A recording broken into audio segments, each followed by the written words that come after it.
What's going on, guys? Peter here, and today we're going to do a video on the Lincoln Navigator. It's been a while since I've shown anything on this Navigator, mainly because we were only using it for trips and we took it off the road kind of, and I decided now we're going to be taking on another trip, so of course some of the things broke in between that time.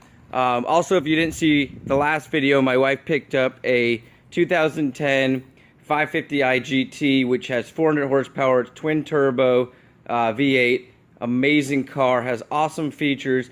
Gonna be doing some mods on that, most likely exhaust. We're gonna probably do a chipset. These are probably gonna be down the road. They're a little more expensive. And we still have the Toyota Camry. We've been trying to sell that. A lot of people have come and looked at it. We had an issue getting the title and finally got that figured out. So hopefully that thing gets cleared out of here. And then I might have mentioned in this other videos, I got the Prius back. So right now we have 5 vehicles in our possession. So trying to figure out what we're going to do with them. Had some up for sale. Decided now that we're going to keep the Prius as the work vehicle. Obviously sell the Camry because that got replaced now by the 550i GT. And we're going to keep the Navigator. And of course, I still have the 95 W140. And that's going to have lots of projects coming up once I get these out of the way. I'm also working on, in this area, we're going to be putting up, I went down and picked up a kind of a heavy-duty cover here, so we're going to have a nice covered parking area. So that won't be a video, but I'm going to have that done hopefully by next week. So what I want to show you is a couple of things that we did. This is what the video is going to be about, and I'll go over some other things, but this video is going to be for those of you that have an issue with your vehicle stuck in park.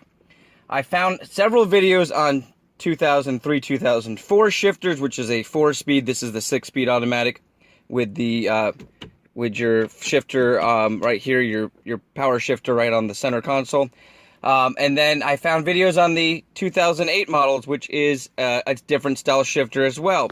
So the issue that we have, and luckily I have some great guys that over at Velocity Lube here that have walked me through some of the things. They actually did a printout, and I'm going to go grab that now. We're going to go over what is going on here, how to fix it, and I'm going to try to do it for free, even though I'm going to explain to you what you can change out, because my fix is going to be a little...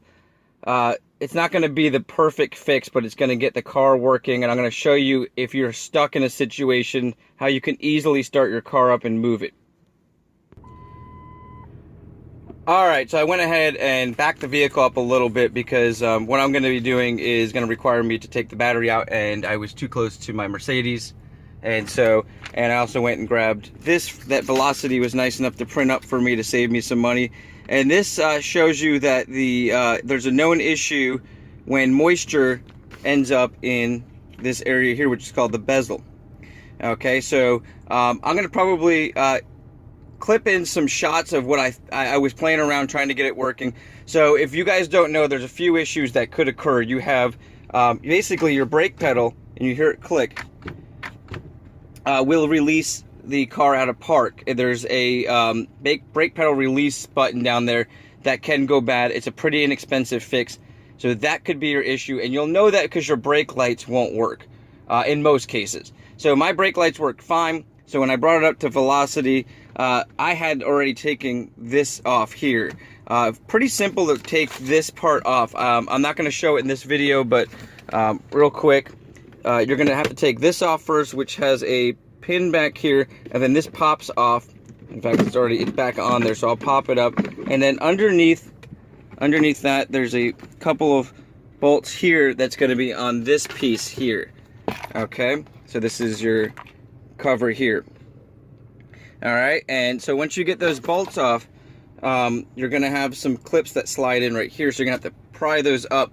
Highly suggest going down to Harbor Freight if you have one near you, or any auto parts store. I think this one's probably from an auto parts store. Harbor Freight, the ones I have are yellow. And get yourself a trim removal tool. You'll be very happy you don't break your trim. So you can use this to get up in there. You know, there's a lot of different ones. This one can be pried up here. So once you pry that off, you're going to be able to access, it's going to look like this here. So when I show you guys the clips of the other video, my light was not coming on park here, and I wasn't getting lit up here. And sorry about that, my phone died. So now I'm back on here.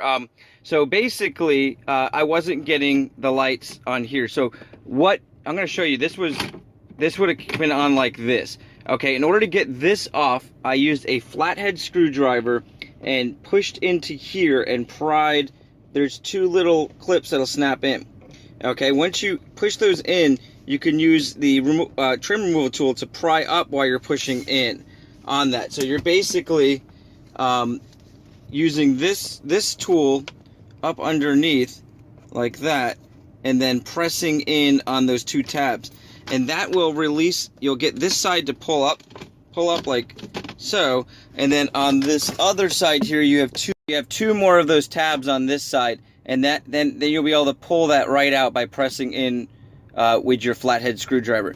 So once you have this up, you can slide it off to the side here. So what happens, and what happened to mine, is moisture gets down in here, and you're gonna see there's a computer board down here. Mine wasn't lighting up, and you can see it's lighting up now, and that's because I got it apart and started to clean it. But what I'm gonna do after this is I've got some electronic cleaner here, and basically I figured out that the person who owned this vehicle prior to me spilled a massive amount of soda. You can see back here, I really cleaned this out. This clip here was covered in soda, so I took that apart and cleaned it down with cleaner, which is what the other video that I was going to show you guys did, and I thought I had it fixed, and then it went back to it.